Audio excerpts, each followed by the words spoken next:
One of the most enduring has been Chas and Dave. Of course, all of the others split at one time or another, but Chas and Dave just kept on going.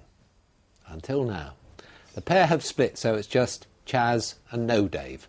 Tonight he's in King's Lynn, and so is Mike Liggins.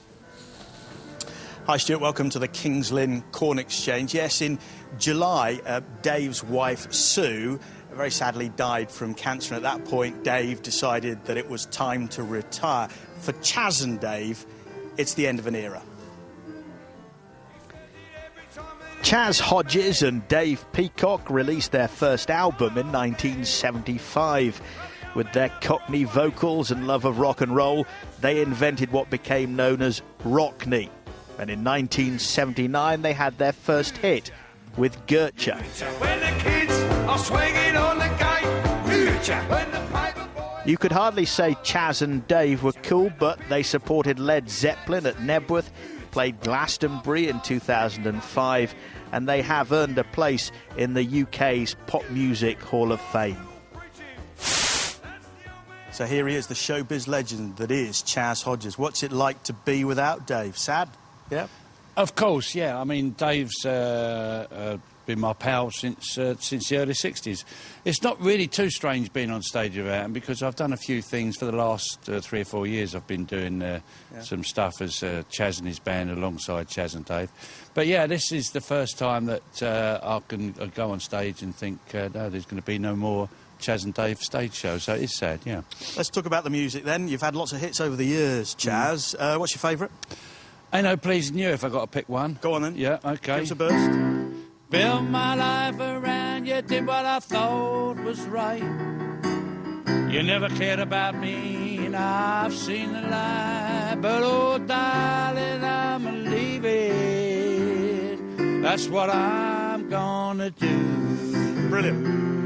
OK, and your songs are all about singing along, and I'd like to just do a little audition for you, if I may. What are we going to do? You're going to take Dave's part, are you? Yeah, go on then. I don't know if Dave's watching, ever right.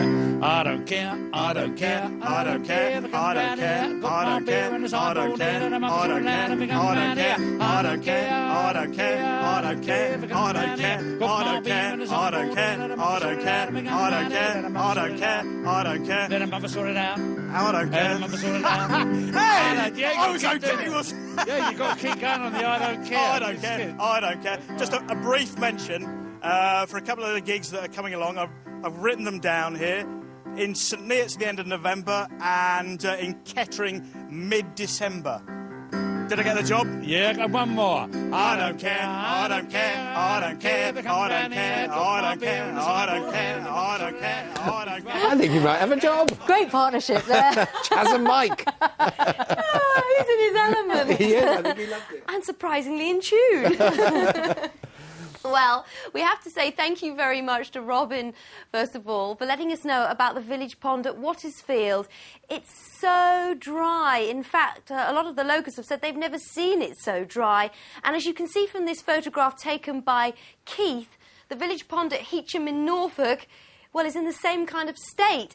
And I don't think there's going to be much water at the weekend falling from the sky to help fill them up.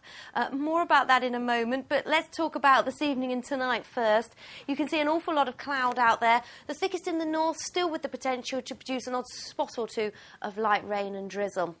And that's the case tonight as well, but for most of us, yet another dry night with variable amounts of cloud, which means some clear spells at times. And a much milder night than last night, with temperatures in double figures for most of us, with these southwesterly winds really freshening up during the second half of the night, especially around the coast.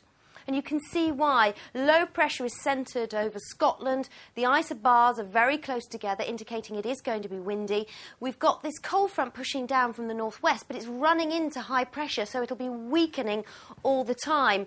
So tomorrow, generally quite a lot of cloud around, a little bit of brightness and sunshine at times, and as that cold front moves through, it may produce a little bit of light rain, very light and showery stuff, but for many of us, as the computer is showing, it's likely to be a dry day again.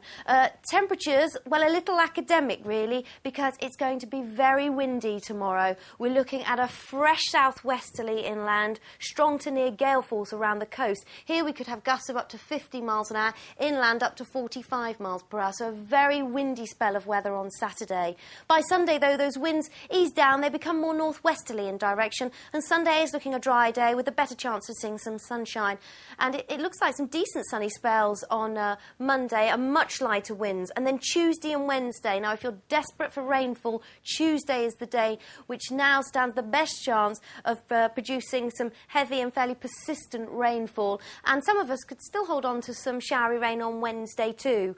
And as for the overnight lows, well, I still have to highlight Sunday night, because with a 3 Celsius in some spots, that is low enough for a touch of ground frost. That's the forecast. Have a lovely weekend, and I'll see you next week. Bye-bye.